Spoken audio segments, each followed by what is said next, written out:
नमस्कार। दोपहर समाचार में आपका स्वागत है।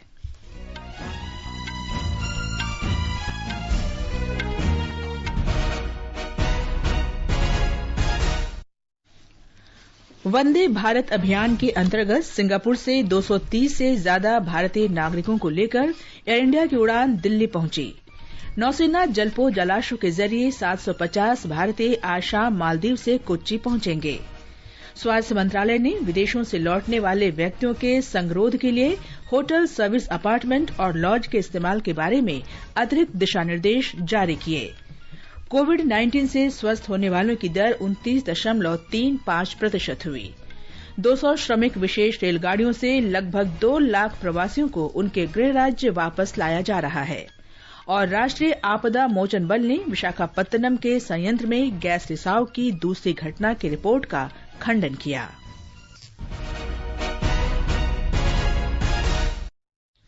दोपहर समाचार में मैं हूं कनकलता और मेरे साथ हैं मेरी सहयोगी अलका सिंह। वंदे भारत मिशन के अंतर्गत सिंगापुर से 234 भारतीय नागरिकों को लेकर एयर इंडिया की पहली उड़ान दिल्ली पहुंच गई है। विदेश मंत्री डॉ एस जयशंकर ने एक ट्वीट में स्वदेश पहुंचे भारतीय नागरिकों का स्वागत किया। उन्होंने एयर इंडिया, नागर विमानन मंत्रालय, आव्रजन ब्यूरो तथा दिल्ली सरकार के सहयोग और समर्थन के लिए उन्हें धन्यवाद दिया। डॉ जयशंकर ने सिंगापुर में भारतीय उच्चायुक्त जावेद अशरफ के नेतृत्व में उच्चायोग के टीम के प्रयासों की सराहना की। वंदे भारत मिशन के अंतर्गत सिंगापुर में फंसे भारतीयों को लेकर पहली उड़ान रविवार को अहमदाबाद पहुंचेगी। आकाशवाणी से बातचीत में प्रवासी गुजराती प्रतिष्ठान के निदेशक पीके अंतानी ने बताया कि पहली उड़ान में करीब 250 यात्री होंगे, जो 10 मई को अहमदाबाद हवाई अड्डे पर पहुंचेगी। हवाई अड्डे पर सभी यात्रियों के स्वास्थ्य की जांच होगी। श्री अंतानी ने बताया कि सभी यात्रियों को अनिवार्य रूप से 14 दिन के पृथकवास में रहना होगा। उन्होंने बताया कि अनिवार्य पृथकवास के लिए किसी भी यात्री को निजी क्वारंटीन की अनुमति नहीं होगी। गुजरात से 1000 से अधिक लोगों को आगामी सप्ताह में सिंगापुर, फिलीपींस, अमरीका, ब्रिटेन और कुवैत से वापस स्वदेश लाया जाएगा। इनमें अधिकतर छात्र और पर्यटक हैं। वंदे भारत मिशन के तहत 2 विशेष उड़ानें आज चेन्नई हवाई अड्डे पहुंचेंगी। पहली उड़ान आज दिन में और दूसरी मध्य रात्रि में पहुंचेगी। इन उड़ानों में दुबई से कुल 400 यात्रियों को लाया जाएगा। अगले शुक्रवार तक विभिन्न देशों से अनेक उड़ानों का चेन्नई पहुंचने का कार्यक्रम है। इस बीच मद्रास उच्च न्यायालय ने सब्जियों, फलों और अन्य कृषि उत्पादों को सीधे किसानों से खरीदने का अनुरोध करने वाली एक याचिका पर राज्य सरकार से इस महीने की 12 तारीख से पहले जवाब मांगा है। वंदे भारत मिशन के तहत 300 भारतीय नागरिकों को ला रही 2 विशेष उड़ानें आज केरल पहुंचनी हैं। ब्यौरा हमारे संवाददाता से।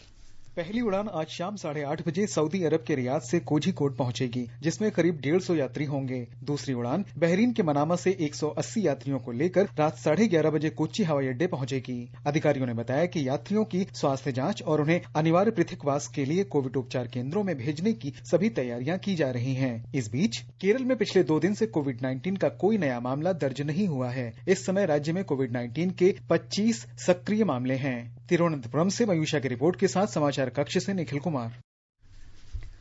लगभग 750 भारतीय आज मालदीव की राजधानी माले से स्वदेश के लिए रवाना होंगे। ये लोग नौसेना के जलपोत जलाश्व के जरिए कोच्चि बंदरगाह पहुंचेंगे।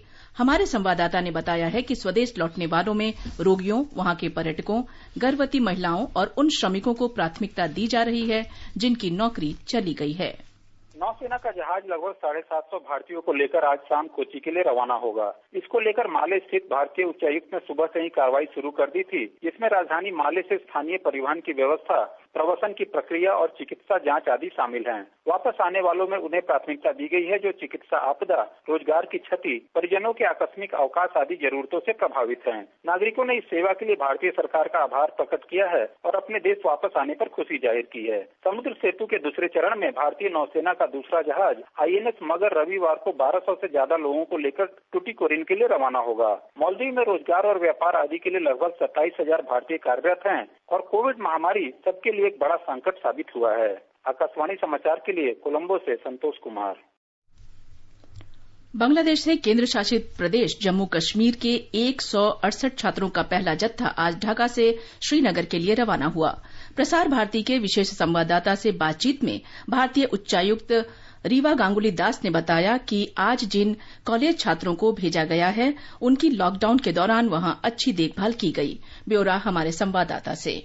कोरोना महामारी के बाद बांग्लादेश में फंसे भारतीयों को निकालने का काम आज से शुरू हो गया। भारत सरकार के वंदे भारत मिशन के तहत ढाका से आज 168 मेडिकल छात्रों को लेकर एयर इंडिया की उड़ान AI 1242 श्रीनगर के लिए रवाना हुई। बांग्लादेश से भारतीयों को कई फेजेज में वापस लाया जा रहा है। आज 8 मई को शुरू हुए पहले चरण में लोगों को श्रीनगर पहुंचाया गया। इस चरण में अगले कुछ दिनों में 7 उड़ानें ढाका से भारतीयों को दिल्ली, मुंबई और चेन्नई लेकर जाएगी। हर उड़ान में करीब 170 लोगों के लिए जगह होगी। ढाका में भारत की उच्चायुक्त रीवा गांगुली दास भारतीयों को वापस भेजने के काम को देखने हवाई अड्डे पहुंची। वहां उन्होंने छात्रों से बातचीत की। राजेश झा, आकाशवाणी समाचार, ढाका।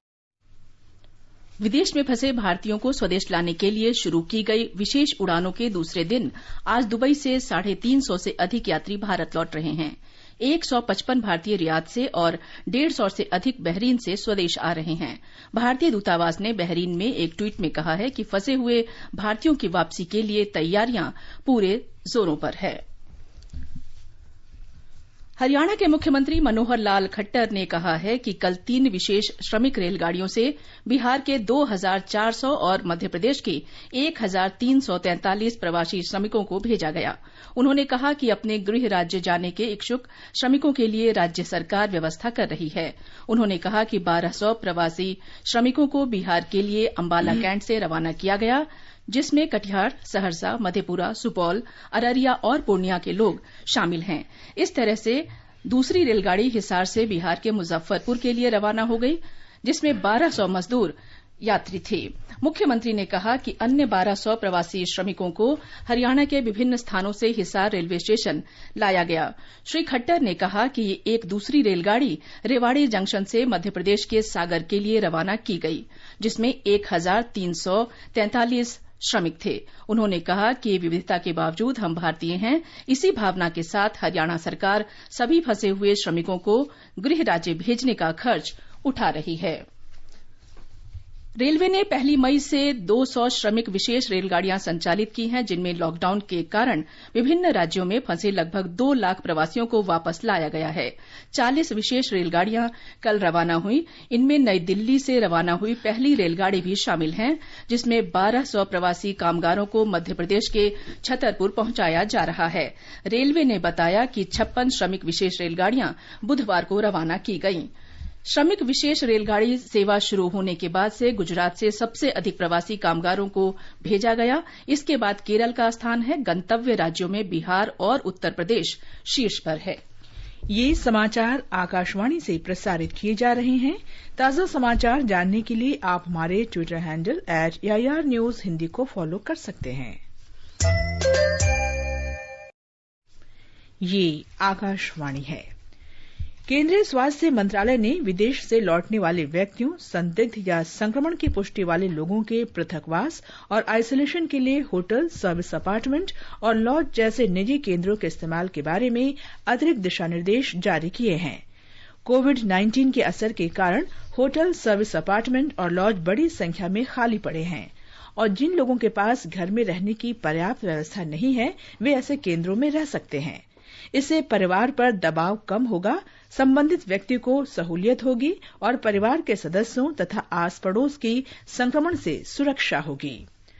दिशा निर्देशों के अनुसार पृथकवास और आइसोलेशन केंद्र एक साथ नहीं होंगे। केंद्र के मालिक के पास विकल्प होगा कि वो अपना स्थल इन दोनों व्यवस्थाओं में से किसी एक के लिए दे सकेगा। इन केंद्रों में अटैच्ड वॉशरूम के साथ एक कमरे की व्यवस्था होगी। राज्य सरकार के परामर्श से इसका किराया और सेवा प्रभार तय किया जाएगा। दिशा निर्देशों में कहा गया है कि कोरोना संक्रमण के आरंभिक या हल्के लक्षणों वाले लोगों को आइसोलेशन केंद्र में रखा जाएगा। इन केंद्रों को संदिग्ध और संक्रमण की पुष्टि वाले लोगों को अलग थलग रखने की व्यवस्था करनी होगी तथा सुनिश्चित करना होगा कि इन दोनों श्रेणियों में कोई आपसी संपर्क न हो। पृथकवास और आइसोलेशन केंद्र के मालिक को 24 घंटे के लिए प्रशिक्षित डॉक्टर और नर्स की व्यवस्था करनी होगी। आइसोलेशन तथा पृथकवास में रखे गए लोगों को वाईफाई सुविधा उपलब्ध कराई जाएगी और सुनिश्चित किया जाएगा कि वे अपने मोबाइल पर आरोग्य सेतु ऐप डाउनलोड करें। तेलंगाना सरकार विदेशों से राज्य में लौटने वाले 2300 से अधिक लोगों को क्वारंटीन करने की सभी व्यवस्था कर रही है। हवाई अड्डा स्वास्थ्य संगठन की प्रमुख डॉक्टर अनुराधा ने आकाशवाणी को बताया कि पहली उड़ान कल शाम कुवैत से हैदराबाद पहुंचेगी। उन्होंने कहा कि 9 उड़ानें 6 देशों और 8 हवाई अड्डों से हैदराबाद पहुंचेंगी। राज्य सरकार यात्रियों की पसंद के अनुसार बजट होटल या सरकार द्वारा स्थापित केंद्रों में क्वारंटीन की व्यवस्था कर रही है।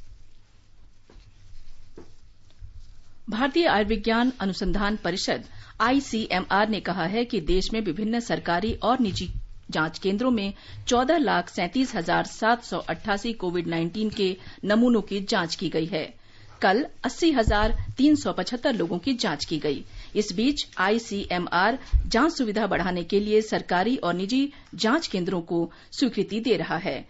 कोविड-19 की श्रृंखला को तोड़ने के लिए अब तक 332 सरकारी और 121 निजी जांच केंद्रों को स्वीकृति दी जा चुकी है। देश भर में पिछले 24 घंटों के दौरान कोविड-19 संक्रमण के 3,390 मामलों की पुष्टि होने से अब देश में संक्रमित लोगों की संख्या 56,342 हो गई है। स्वास्थ्य और परिवार कल्याण मंत्रालय ने कहा है कि अब तक 16,540 रोगी ठीक हुए हैं और ठीक होने वालों की दर 29.35% हो गई है। कल 103 लोगों की मौत होने के साथ ही देश में इस वायरस से मरने वालों की संख्या बढ़कर 1,886 हो गई है। महाराष्ट्र में कल कोविड-19 के 1,216 नए मामले दर्ज किए गए। इसके साथ ही इस महामारी से संक्रमित लोगों की संख्या बढ़कर 17,974 हो गई है। कल 207 रोगियों को उपचार के बाद अस्पतालों से छुट्टी दे दी गई। अब राज्य में ठीक होने वाले लोगों की संख्या 3,301 हो गई है। महाराष्ट्र में अब तक कोविड-19 से 694 लोगों की मौत हो गई है। राज्य सरकार इस महामारी को नियंत्रित करने में कोई कोर कसर नहीं छोड़ रही है। हमारी संवाददाता ने बताया है कि राज्य में फंसे प्रवासी श्रमिकों की सुविधा के लिए भी सभी प्रयास किए जा रहे हैं।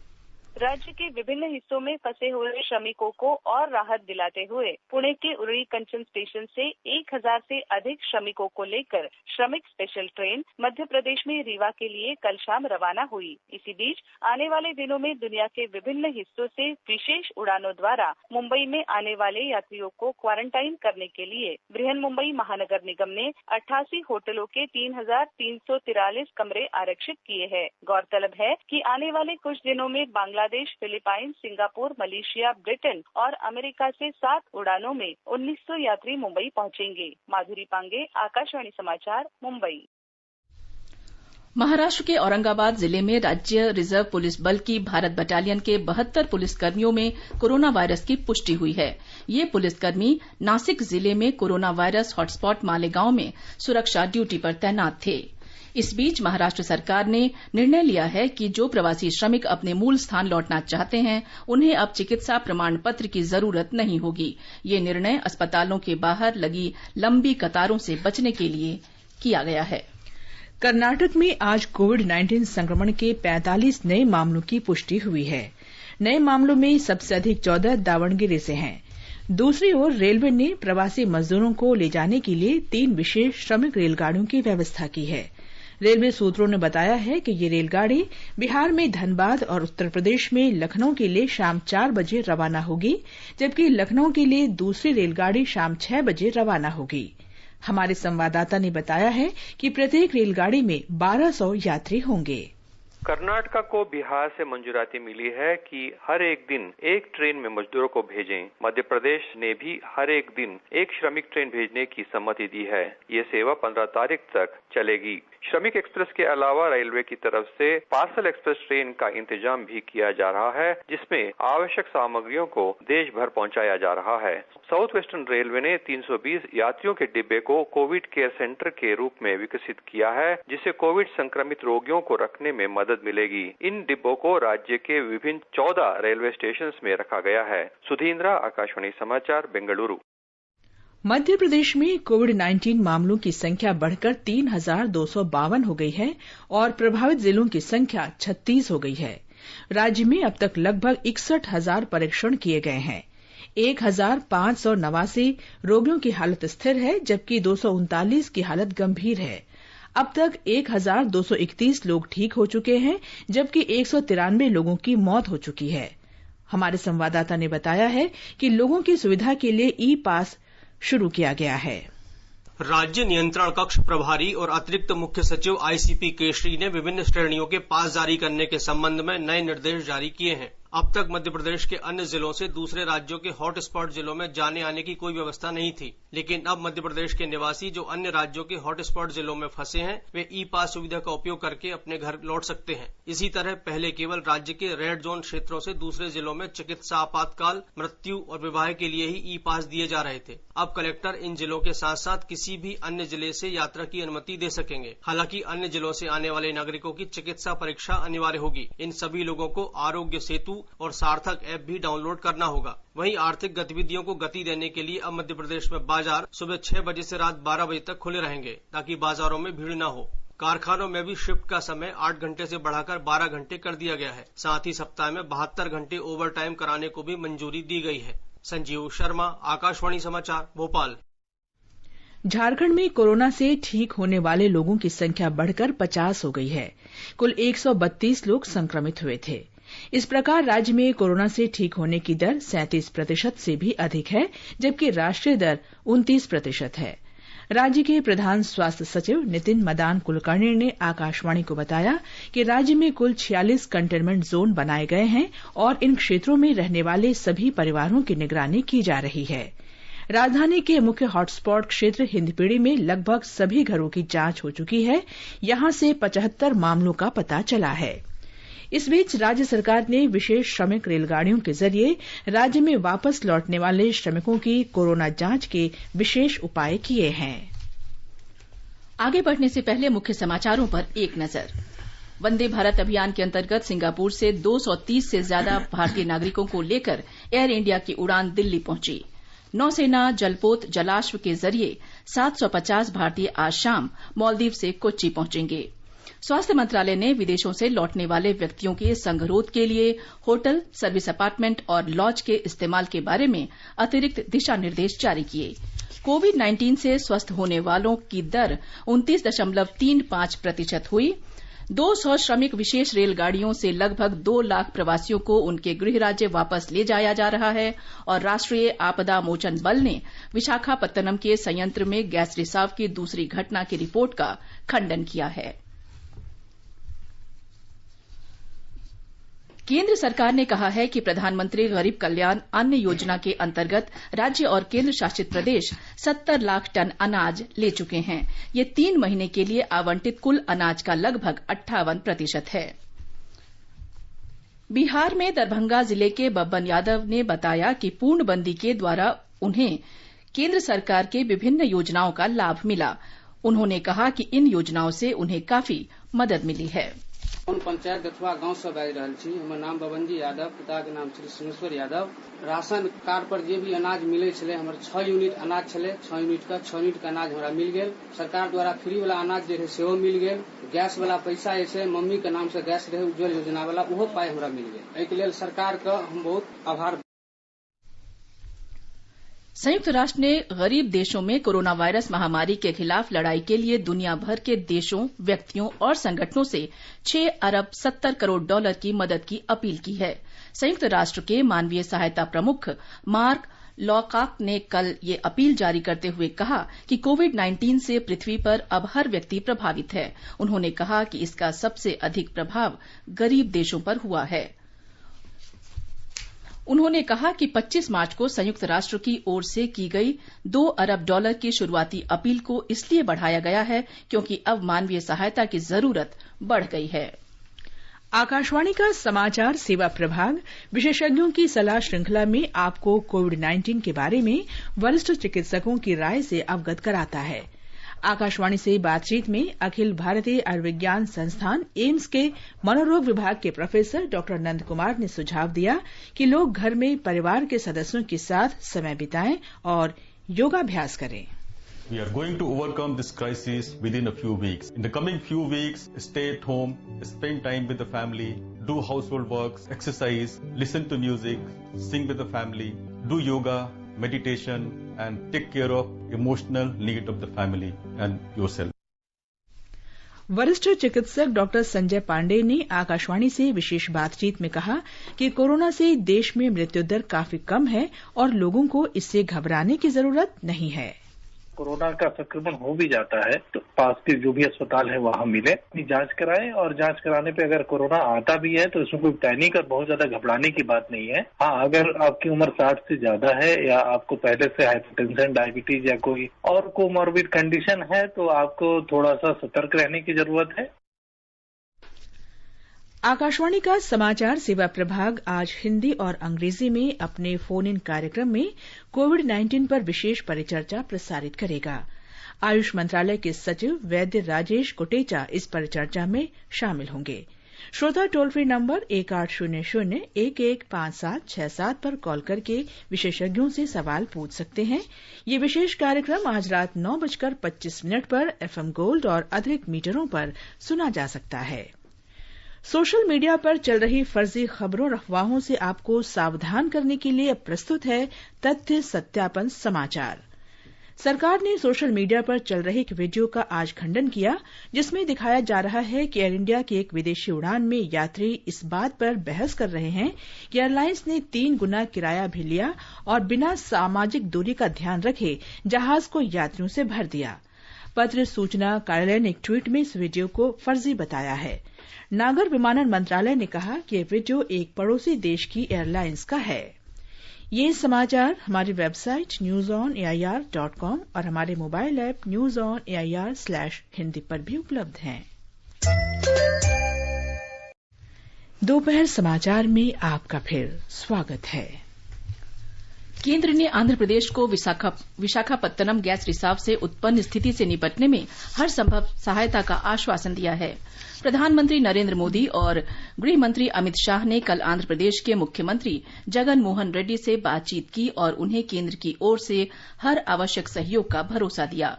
प्रधानमंत्री नरेंद्र मोदी ने कल उच्च स्तरीय बैठक में स्थिति का जायजा लिया। विशाखापत्तनम गैस रिसाव हादसे में मरने वालों की संख्या 11 हो गई है। 246 लोगों का किंग जॉर्ज अस्पताल में उपचार चल रहा है। राष्ट्रीय आपदा प्रबंधन प्राधिकरण के सदस्य कमल किशोर ने नई दिल्ली में मीडिया को बताया कि विशाखापत्तनम में राज्य सरकार और स्थानीय प्रशासन की मदद के लिए एनडीआरएफ और रासायनिक, जैविक, रेडियोलॉजिकल और आणविक सुरक्षा कर्मियों की तत्काल तैनाती की गई है। CBRN teams of NDRF are deployed very quickly to support the local government as well as the state government. They have assisted with the evacuation of communities in the immediate vicinity. The central government is mobilizing specialized CBRN teams from Pune, where we have the core capacity on CBRN of NDRF located. Andhra Pradesh के मुख्यमंत्री जगन मोहन रेड्डी ने घटना की जांच के आदेश दिए हैं। इस बीच केंद्रीय गृह मंत्रालय ने इन खबरों का खंडन किया है कि विशाखापत्तनम में एक और बड़ा गैस रिसाव हुआ है। सरकारी प्रवक्ता ने बताया कि रिसाव बहुत मामूली था और उस पर नियंत्रण पा लिया गया है। राष्ट्रीय आपदा मोचन बल की टीम जिला प्रशासन की मदद के लिए मौके पर पहुंच गई है। महाराष्ट्र में आज तड़के हुए रेल हादसे में एक और प्रवासी श्रमिक की अस्पताल में मौत होने से मरने वालों की संख्या बढ़कर 16 हो गई है। पुलिस के अनुसार दुर्घटना में 5 लोग घायल भी हुए हैं। ये दुर्घटना करमाड़ के पास सताना में हुई, जो औरंगाबाद और जालना के बीच में है। वहां पर श्रमिक रेल पटरियों पर सो रहे थे। पुलिस अधिकारी घटनास्थल पर पहुंच गए हैं तथा मृतकों के शवों और घायल श्रमिकों को औरंगाबाद के सरकारी मेडिकल कॉलेज और अस्पताल में भेजा गया है। ये सभी मृतक जालना जिले में चंदन जीरा में एक इस्पात फैक्ट्री में काम करते थे। कुल 20 श्रमिक कल रात से औरंगाबाद की ओर पैदल जा रहे थे और रास्ते में रेल पटरियों पर सो गए थे। राष्ट्रपति रामनाथ कोविंद ने रेल दुर्घटना में मारे गए लोगों के परिवारों के प्रति संवेदना प्रकट की है। एक ट्वीट में उन्होंने घायलों के शीघ्र स्वस्थ होने की कामना की है। प्रधानमंत्री नरेंद्र मोदी, महाराष्ट्र के मुख्यमंत्री उद्धव ठाकरे और मध्य प्रदेश के मुख्यमंत्री शिवराज सिंह चौहान ने हादसे में लोगों की मृत्यु पर शोक व्यक्त किया है। प्रधानमंत्री ने एक ट्वीट में कहा कि औरंगाबाद में रेल हादसे में हुए लोगों की मृत्यु से उन्हें गहरी पीड़ा हुई है। उन्होंने बताया कि उनके रेल मंत्री से बात हुई है जो स्थिति पर नजर रखे हुए हैं। केंद्र सरकार ने महाराष्ट्र सरकार को आवश्यकता पड़ने पर हर संभव सहायता का भरोसा दिलाया है। महाराष्ट्र के मुख्यमंत्री उद्धव ठाकरे ने भी श्रमिकों की मृत्यु पर गहरा दुख व्यक्त किया है। उन्होंने प्रत्येक मृतक के परिवारजनों को महाराष्ट्र सरकार की ओर से 5-5 लाख रुपए की अनुग्रह राशि देने की घोषणा की है। दुर्घटना स्थल पर बचाव और राहत कार्य जारी है। गृह मंत्री अमित शाह ने एक ट्वीट में कहा कि उन्होंने रेल मंत्री पीयूष गोयल, केंद्र सरकार और रेलवे प्रशासन के अधिकारियों से बात की है और हर संभव सहायता सुनिश्चित करने को कहा है। गृह मंत्री ने कहा कि उनकी संवेदनाएं शोक संतप्त परिवारों के साथ है। रक्षा मंत्री राजनाथ सिंह ने आज कैलाश मानसरोवर के लिए संपर्क मार्ग का वीडियो कॉन्फ्रेंसिंग के माध्यम से लोकार्पण किया। ये संपर्क मार्ग धारचूला से चीन सीमा पर लेपो लेक को जोड़ेगा, जिसे कैलाश मानसरोवर यात्रा मार्ग से जाना जाता है। इस अवसर पर श्री राजनाथ सिंह ने सीमा सड़क संगठन के इंजीनियरों और अधिकारियों को बधाई दी है, जिनके समर्पण से ये कार्य संभव हुआ। उन्होंने कहा कि सीमा सड़क संगठन महत्वपूर्ण कार्य कर रहा है और सीमा क्षेत्रों को जोड़ने में उल्लेखनीय भूमिका निभा रहा है। कैलाश मानसरोवर जाने वाले श्रद्धालुओं के लिए यह कनेक्टिंग रूट मैं मानता हूं कि यह किसी वरदान से कम नहीं है। न केवल कैलाश मानसरोवर यात्री बल्कि यहां की स्थानीय जनता, हमारी सेना और इस क्षेत्र में तैनात हमारे अर्धसैनिक बलों और व्यापारी भाइयों को भी इस मार्ग की प्रतीक्षा लंबे समय से थी। 75 किलोमीटर लंबे इस मोटर मार्ग ने इन सबकी आशाओं और आकांक्षाओं को एक साथ पूरा किया है। रक्षा मंत्री ने पिथौरागढ़ से गुंजी के लिए वाहनों को हरी झंडी दिखाकर रवाना किया।